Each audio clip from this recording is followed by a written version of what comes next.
Yes, it's me, Mike Stone, and this is the Backseat Driver Podcast. This episode is brought to you by Gas Shocks, home of the 116 Trophy and 120 Coupe Cup. Hoddy Tyres, find the best tyres for your vehicle, supplying all the top brands to keep you covered in every season and every condition. Tarox Brakes, the art of slowing down, precision engineered in Italy for ultimate performance, and specialised automotive services, specialists in high quality automotive maintenance and classic car restoration. You can find the details of all our proud sponsors for this episode in the show notes. I'd like to introduce to the Backseat Driver radio show Derek Herneman, a man who has a passion for Land Rovers, old caravans, and driving vast distances in them on behalf of bowel cancer and Alzheimer's charities. So without further ado, Derek, welcome to the Backseat Driver. Hello there. Right, how did all this come about and what exactly did you do? I mean, you've covered over 4,000 miles. Yes, that's correct. Well, it all came about because my son Gareth gave me the book, The Last Overland and The First Overland, for Christmas. Yeah. So after reading them, I decided that I'd like to do something, and decided that nobody's taken a Land Rover and caravan around the UK coastline. So, and then I got to thinking, well, could do it for charity. Yeah. So this is all how it came about, really. I mean, over the years, I've had a few Land Rovers, proper Land Rovers, as I call them. My last one being a lightweight, XRAF lightweight. The one thing I would never consider doing, love Land Rovers as I did do, was hauling a caravan over 4,000 miles. I mean, this is a pretty brave move, isn't it? Yes, looking back now, I can't believe I've done it, actually. I mean, how did you get ready? Because how old is your Land Rover? The Land Rover is a Series 1, 1956, but it's got a Series 3 engine and gearbox in. Yeah. 2.25 petrol. And the caravan is a 1946 Safari Minor. So, and I was 71. I mean, have you restored the Land Rover? Did you do it? And did the caravan need any restoration? Yeah, the Land Rover I got about 2.5 years ago, and it'd been in a shed for about 20 years, and so I knew of it. And so, yes, I had to spend about 4,000 on it, doing it up and getting it back to, sort of original condition. Yeah. And the caravan, we just had to refurbish all the brakes, and then we put in a diesel heater. A friend of mine, Nigel Webber, put in a diesel heater. Yeah. And refurbished the brakes. John Oliver, who I bought the Land Rover off, actually refurbished the brakes. And then that was it, really. Because back then in the 50s, caravans weren't quite as, shall we say, as luxurious as they are now, were they? No. No, there was not a lot of insulation. On the first couple of weeks, it was quite frosty, and outside could have been -4, and in the caravan was about -3. So yes, I did need a diesel heater. So, I mean, where did you set off from? Set off from Lynmouth on March the 8th, and went towards Gordano services at Bristol, and then across the bridge into Wales, and all up round through Wales and up the west side. Because just putting in, you stuck to the coast as much as you could, didn't you? That's it. Wanted to stay on A roads as much as possible, avoiding motorways as much as possible. Yeah. Although I did have breakdown cover if I did get a breakdown on the bit of motorway that I had to do. Yeah. So, I mean, like, what sort of speed were you doing?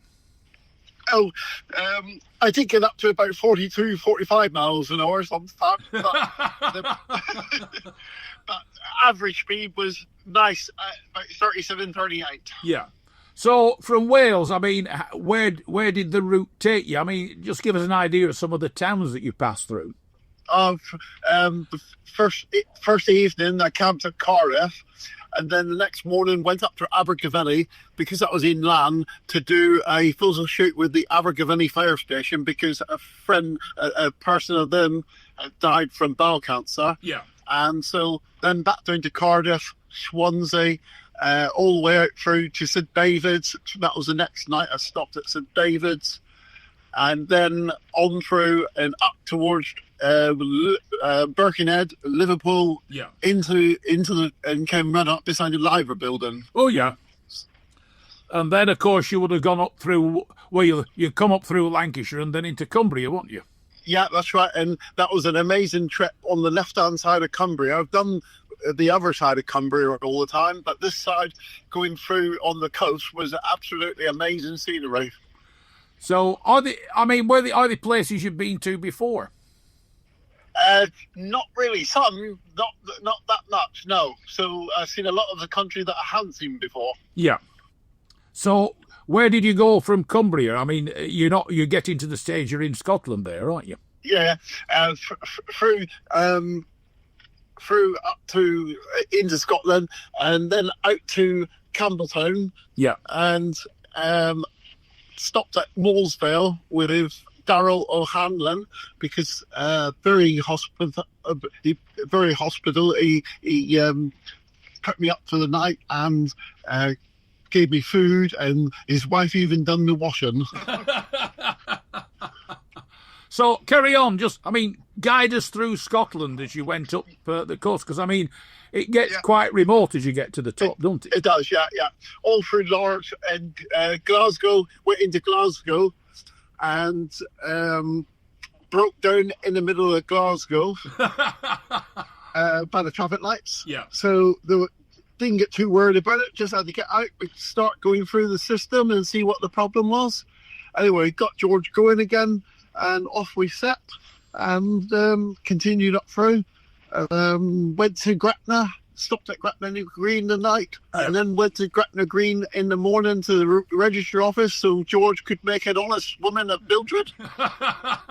The Mildred that concludes the caravan. That's it, yeah, George and Mildred, yeah. Yeah. So where did the route take you from Gretna? Because at Gretna you're still in the very south of Scotland. Yeah. It's a few weeks ago now. I'm trying to remember. Anyway, on towards Ullapool. Yeah. And then I was going to stop at a place in Ullapool, but it was back the road a bit and up a farm track, and it didn't sound too good. Yeah. It was they wanted me to come there, all free of charge, but I decided to crack on, and then I finished up in a lay-by that night, about 30 miles lower side of Dunnes. Yeah. And then the following morning, hit the road, got to Dunnes, got to a shop, got to some petrol, and then carried on across the top of the Highlands. Yeah. So did you get it to John O'Groats? Yeah. Coming along the road, saw the signpost, 148 miles to John O'Groats. Some of these distances at 40 miles an hour would be quite daunting, wouldn't they? Yeah, well, the most one day I did 150 miles, another day 174, and the worst. Well, I won't say the worst day because it's really comfortable. I got a memory cushion that I put in the Series 1. Yeah, and I did 178 miles one day in the all day long. Yeah. And then, of course, you would eventually turn south. So, where did it take you heading south? Because, not all the course can be kept to as much as you might have wanted. No. So, just before John O'Groats, we went to the head, Captain Dunnet Head. Yeah. Most northerly, but done the most westerly. Then, so Dunnet Head was the most northerly. Then to John O'Groats, quick photo session. Then coming down towards Edinburgh and what have you. I'm trying to remember all this. Come after Edinburgh, coming down the A1 was a bit tricky because it was a gale from the left-hand side blowing in from the North Sea. Yeah. And it was a dual carriageway. Lorries were Arctics were overtaking me on the right-hand side. So if a caravan, if it if we weren't being blown left, we were being blown right for about an hour. It was a bit scary. So, I mean, how long did it take you in total? It took exactly 6 weeks and 1 day until I got back to Lynmouth. It was 4,018 miles, and we used 1,024 litres of petrol. Did you only have the one breakdown? Yeah, it was the distributor main fault. Was I had a few issues with the brakes, bleeding the brakes and getting the air system. But apart from that, if I'd put the new distributor on from before I left, I could have almost got round with no breakdowns whatsoever. Now, during the course of all this, you attracted quite a lot of attention, didn't you? Yes, yeah. So we did radio each week. I did a radio show with Radio Devon, Carol Densley. Yeah. And also did the Spotlight television show from a Levi by Zoom meeting. Yeah. And then when I got back to Blackmore Gate, Spotlight came out again and filmed me as I came around the corner into Blackmore Gate before the last 5 miles back to Lynmouth. Yeah. So, and as time went on, because I followed you on social media, as I said, you attracted quite a lot of attention. I think quite a few of the Land Rover clubs came out to help you, didn't they? Oh, absolutely. And so much hospitality from these Land Rover people, and some of them were pre-arranged to meet up, and some saw me on the tracker and just intercepted me as I was coming along. So, I mean, what else did you get up to while you're out there? Because, I mean, all that time, it would have been something of a social event, wouldn't it? Or become a social event? Oh, yes. It was meeting up with people all day long. In fact, it was quite draining. By the time I got that, yes, I didn't think it was going to cap, but I went to work the next day and all on the Tuesday, and yes, I came home and had a little kiff. So, I mean, I conclude such like as all the fuel and everything else. Did you pay for all this yourself? No, I couldn't have done it without the sponsors. So I had a lot of sponsors sponsor me for fuel. And at the end, I tell you what, just run us through the sponsors. Give your sponsors a mention. Oh, sorry. Well, I can only remember a few of them now because I've got a listed on the whole. There's quite a few. Anyway, Export Trim was one. Charles Emberton Imperial. Yeah. Will Webster of Good Winch, and many more local people, and quite a hell of a lot. And then even more people donated to the fuel as I went round. Yeah. And I'd like to say that at the end, there was £410 left over from the fuel, and so that went into the charities. At the moment, it stands at just over 15,000 I've raised for the charities. Yeah. So, I mean, how long have you been a Land Rover enthusiast? Oh, all my life, really. Started off probably when I was about 8 or 10, driving the Land Rover in a straight line across the fields so that Dad could chuck the turnips out to the sheep from behind. And I had various Land Rovers all my life, really. Yeah. So, but you're a proper old Land Rover enthusiast, aren't you? I conclude you're not as keen on the modern. Oh yes, yes, definitely. So, my everyday one is a long wheelbase 1979 long wheelbase. Yeah. So, I mean, explain why the charities. Why were these two charities so close to your heart? Well, I chose bowel cancer because my sister died at age 52 in 1999, and a good friend of mine, Dave Irwin, also died about 8 years previous. He was only 41. Yeah. And so that's why I chose the bowel cancer. And then in our local village, there was a lady that with early onsets of Alzheimer's, and you're just hearing so much of it everywhere that I thought, I would do the two. And I think that really enhanced doing two charities. Yeah. I was going to say, because most people will only choose one charity, won't they, when they do it? Yeah, I think it really enhanced the donations by having the two charities. Yeah. Absolutely. I mean, how involved did the charities become? Oh, very much so. Alzheimer's, when I got to Plymouth, I had to go to their main place where they work and did a puzzle shoot with about 8 or 10 of them for Alzheimer's. And bowel cancer have been messaging me all the way around as well. Yeah. So, I mean, what was your family's reaction to all this? Oh, well, yeah. They thought I was mad. Quite a few people thought I was mad when I said about it, but there you are, you're going to do these things. So, did any of your family come out to see you while you were doing it? Yeah. Tara, my daughter, youngest daughter, managed to get across to Bournemouth one morning and see me. Yeah. Gareth and his fiancée, Amber, came down to Sidmouth unannounced. And that was a nice surprise. Yeah.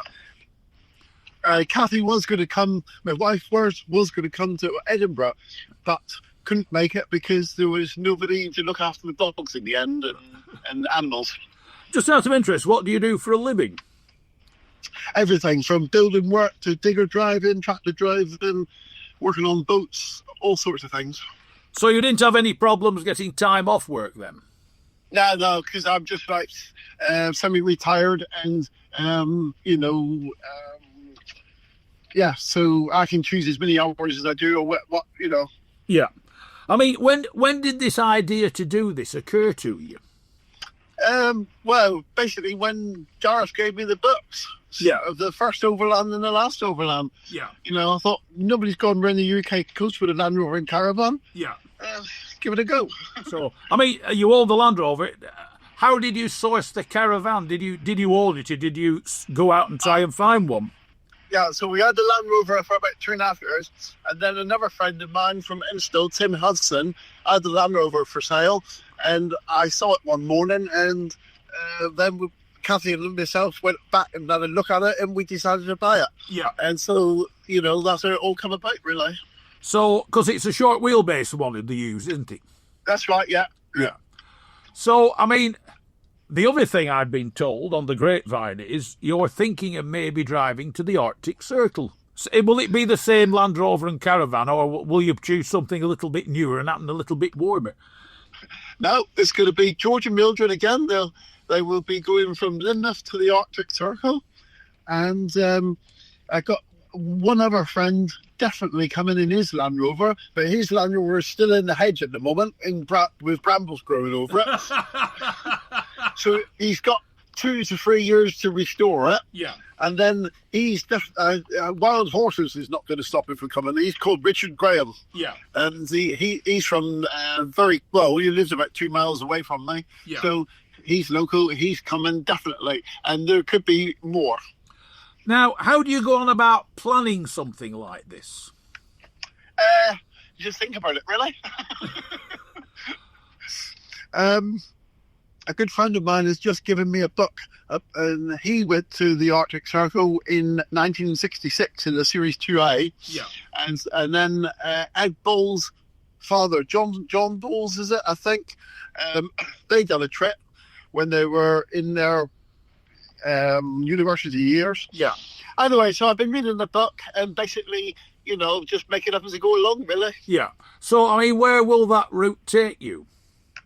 Right, we'll go from Lynmouth to Dover. Yeah. And then through the northern France, excuse me, bit of Germany, bit of Belgium, into Denmark. And there I think there's a road bridge. Now, instead of taking a ferry, there's a road bridge, goes from Denmark across to Norway. Yeah. Up past Oslo, Sweden, Finland, all the way, and then you come back into Norway in the most northerly part of, I thought was Hammerfest, but it's not. It's a place called Nordkapp. Yeah. And you cannot get no further north than that. It's about 300 miles inside the Arctic Circle. Oh, so you will actually cross into the Arctic Circle doing it that way? Yeah, it's about 300 miles inside the Arctic Circle. But in June. Right, well, having said that, up there there'll still be plenty of snow and it won't be right warm, will it? Yeah, so we will take snow chains for all 4 wheels, and we will give it some thought, some prep, and then on the return journey we're hoping to come down the other side. There's expansive water. Yeah. Come down the other side and through Latvia, Estonia, and Poland, and back through Germany and back into France again. So, with your calculations, what sort of distance will this be? Right. About 5,000 miles. Probably could be 5,500 miles, and probably take about the same time, about 6 weeks, because I spend a lot of time stopping at seaside towns on my trip around the UK. So this time we will be hopefully doing sort of like 140 miles a day or more. Yeah. So yeah, it should be a similar sort of time, about 6 weeks. Now, when you know this is coming up like the round the coast of England with, it's a few years off, what do you start to do to prepare the Land Rover? Well, first job is that now I've got a spare Series 3 gearbox. I'm going to completely rebuild that one and then put that one into George, because the one that is in there at the moment throws out a third gear as you're going uphill. all the way around the UK and off roundabouts. If you're in third gear, you had to hold it in third gear. Yeah. But it's just got a knack to it. You just got on with it. I used to have a lightweight, as I said, and my lightweight, well, it got to the stage I never used first gear. As soon as it went in first gear, as soon as you set off, it leapt straight back out of it. Yeah. In my lifetime, I've never known a Land Rover that doesn't throw out one gear or another. But I mean, the one thing is, okay, the one you've just used didn't have its original engine, etc. But they are an incredibly hardy vehicle, aren't they? I mean, they just keep going. Yeah. When I set off around the UK, I not finishing wasn't even on the agenda because there's so much you can fix. So I never even thought that I wouldn't finish. Yeah. I just thought that any repairs, whatever it took, we would take time and that would be it. Yeah. I mean, what sort of toolkit did you take? Did you take something to do virtually any job? Yeah, just a load of AF spanners, screwdrivers. Most important thing is a multimeter and the time and night. And then it took quite a few spare parts, wheel bearings, we never used it. Yeah. The brand new distributor, which I did use. And, and then you can source stuff. That was another thing around. I did need some more parts, and Will Webster was really good. He sourced parts and then sent them ahead of me, so as I've got them when I got to Campbelltown. Yeah. What sort of parts were there that you needed besides your distributor? Electrical, points, plugs and stuff like that there. Yeah. So, besides that, I mean, like, one consideration, I know 4,000 miles or more isn't that far, but, I mean, what sort of tyres were you running on? Because I conclude you weren't running on what you'd call period tyres. You'd be on more modern rubber, wouldn't you? No, I wasn't. I was on the Avon track grip once, because that was when I redone the Land Rover, the tyres that were on it were like 205 16s, but all perished. Yeah. And so I wanted to make it look very authentic. And so I went for the Avon track grip tyres. Yeah. And at the time, I wasn't intending, I didn't think I was going to ever do anything like that. Of course, so pretty well world that set out going around the UK. Yeah.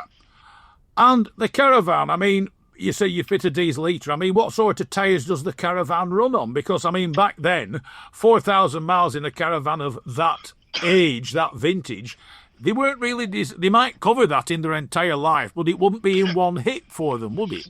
No, but it's single wheels, and they're quite big. If you think of it, the old Benford dumpers, the back wheels, not the drive wheels, but the back wheels. Yeah. It's with 3 studs, very similar to that. And the wheel bearings got grease nipples. Yeah. So I could grease them every few days. I could just give them a couple pumps of grease. And absolutely, they went round, no problem whatsoever. Right. Real 1946 is still going strong. And, I mean, the other thing with a caravan like that, I mean, what sort of creature comforts did you have in it besides the heater that you fit? Right. Well, yeah, I have got the original gas cooker, which is a 2 burners and a grill. Yeah. But the grill didn't work very well, so I just use that now for really going to shows and what have you. But in its place, we had a camping gas cooker, which was exactly the same size, fitted in there really nicely. And so I had that, and I had in the Land Rover, I had a inverter and a microwave. Right. So that worked really well. Just switch the Land Rover on, let it all tick over, make sure the battery's charging, and then the inverter and microwave worked absolutely brilliantly. Yeah. So, I mean, the other, if you don't mind me asking, I mean, what sort of facilities did you have in there? I mean, did the caravans of that era have little bathrooms or anything? No. So underneath the cooker, there's a tray with cutlery in. Underneath that, again, there's a pull-out sink, which you can use for putting hot water in and washing if you want to. And then I did, in the other side, I put in a Thetford porta potty, caravan, and that was the only, thing I put in, which was quite handy when I was at 71. Yes, you've got to get out a few times in the night to get out of the way. Yes, it's regrettably a sign of getting old, really, isn't it? When you it was on. This getting old business is no good to anybody. So, I mean, do you use the Land Rover and the caravan normally? I mean, besides doing what you do, I conclude you like go on holiday, go out for the days with it. Yeah. We do. We go to Cornwall most years, and we take it down behind the wife's Volvo, and then put a 6-berth tent in front of it, and just use the caravan for sleeping, basically. Yeah. And I mean, and the other thing is as well, while you're on your trip, I mean, you can't just pull up and stop in your caravan anywhere, have you? I mean, did you have to plan as to where you would be stopping? I did do that. A lot of planning for that with Nigel Webber and his wife Annie, but it all went out the window because you couldn't really book it up in advance because you didn't know how many days how you were going to end up. So in the end, it was just rock up to the campsites. And most of them waived the fee when they saw what I was doing. Very hospitality, a lot of hospitality. And one place even came out with only known for half an hour. And she came over with a plate of stew, bread and butter, and a beer on a tray. Right. And in the half an hour earlier, I didn't even know it. It was, incredible, the hospitality I received all the way around. Now, the other thing you said, the distances you were covering and how long it took you. I mean, what sort of time in the morning were you setting off? Well, usually getting up about 6 o'clock or so, having a bit of breakfast, and then getting going by about 7:30 or, on the road. Especially if I wanted to go into some seaside towns, because you could find parking easier then, and then you could wait for the people to come along, whereas midday you go into towns and it'd be a nightmare to try and park anywhere. Now, I have to ask, did you ever cheat? Did you stop in a little hotel or anything like that for a bed and breakfast en route? No, there was only one night that I didn't sleep in the caravan, and that was when I stayed at Ipswich, which I got a friend over there that we went to school together, and we do see each other sort of every 5 or 6 years. And so, obviously, I got there about 12 o'clock one morning, stayed with him that night, and then the next day, and then I hit the trail again. Yeah. And since you've got back, I conclude you'll have become something of a local celebrity, won't you? Well, I don't know about that. I keep telling him, it wasn't me. All I did was drive out the country. I could not have done it without the people that sponsored me and the people that donated. Yeah. That is the real heroes. So, I mean, for the trip to the Arctic Circle, I know it's a few years away, have you already started arranging for sponsors and things like that, or are your original sponsors coming back on board? Yeah, I mentioned it to Charles Emberton the other day when I rang up from some spare parts, And he said, well, we'll be right on board for that one. Yeah. So, I mean, besides that, I mean, what else? Have you anything else planned between now and the Arctic Circle? Do you do any, shall we say, local fundraising events? Well, this Sunday, I'm going to the Lynn Valley Classic car show with George and Mildred. Yeah. Obviously. And then at the end of the month, there's the Series 1 rally, which is being held at South Molton, which is at about 20 miles from where I live. And so I'm going to that for a couple of days. And then that's the end of June. And then that will be it for this challenge. I will draw clothes and, the money, the cash is in a bank account, and that will be transferred to the relevant charities. Yeah. So I conclude there'll be another photo call of you handing the money over to each charity with George and Mildred. Yeah, I shall get in touch with them and say, and then whether they want to do photos or anything, I don't know. Yeah. I mean, one question has to be asked. Now you're back and you've announced the Arctic Circle. What's the reaction from your family been to, good God, he's off again? Yeah, no, all good. Yeah, and Kathy, has said, that's really good. Yeah, if you're going to do it, you've got to get on and do it. Yeah, is she likely to go with you on this one? No, I did think that she could maybe fly to Oslo and then pick up for the last, 1,000 miles or so. But she don't mind going out in the daytime around Exmoor in the Land Rover, but I don't think she'd really like doing thousands of miles. And to do the Arctic Circle, do you have to do any fancy insurances or anything like that to do an event like that? That's all got to be looked into. Yeah. Yeah. So, anyway, the only thing I can say, Derek, is well done on what you have done. All the best for the Arctic Circle, and well done for driving round in what I refer to as proper Land Rover. One last question. What is your opinion of the modern Land Rover? Oh, wow. So long as you don't go through water. Now, they got, with the ECUs and stuff, and, I've heard of early defenders having throttle problems, just a bit of moisture gets in the potentiometer, and that's it, So there's every chance a modern Land Rover won't be able to replicate what George is doing. No, but might not. Mind you, a lot of people that came out in that way said, well, I wouldn't take mine with I'm over 25 miles. And on that note, Derek Herneman, thank you very much for joining me on the Backseat Driver. Okay, thank you so much. No problem, and all the best for heading up to the Arctic Circle. Yeah, all right, thank you for that. Bye. Cheers.